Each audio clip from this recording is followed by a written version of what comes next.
abre aqui na Holanda com o tripartite entre Aruba, Sint Maarten e Curaçao. Dessa aqui tem diferentes pontos que nós atender, entre outros, ponto da outra Koningsrijksaangelegenheden, relação de reino.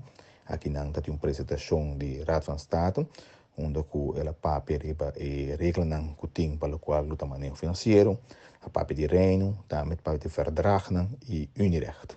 Esse aí nosso debate basta. E de dois pontos da outra é a relação de reino do futuro com nós trabalhamos aqui. Seguramente cada país tem sua imponência, mas o qual que se ressalta uma relação de reino, mas uno aberto e uno como se hobby conversação e uno como se tem transparência, assim é e também uno nós também.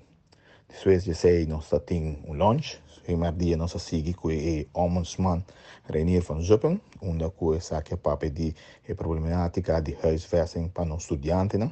E onde ela visa aqui começar assim e com leuta que essa aqui não, que é algo interessante. E final do dia nós tinha tópico de regeling também, onde nós definir por fim caminho que nós temos cana, tempo que nós temos entregar isso aqui e tudo coisa que é bom, tu três islas de Venezuela e me querer mais pronto que possível, nós lo queda claro para entregar isso aqui no governo e porque nós caminho para o axi por lograr por fim com nós por lograr para o qual que está que la regra. Se aí está promedia, para o qual que está 26 de setembro 2022, para o qual que está tripartite.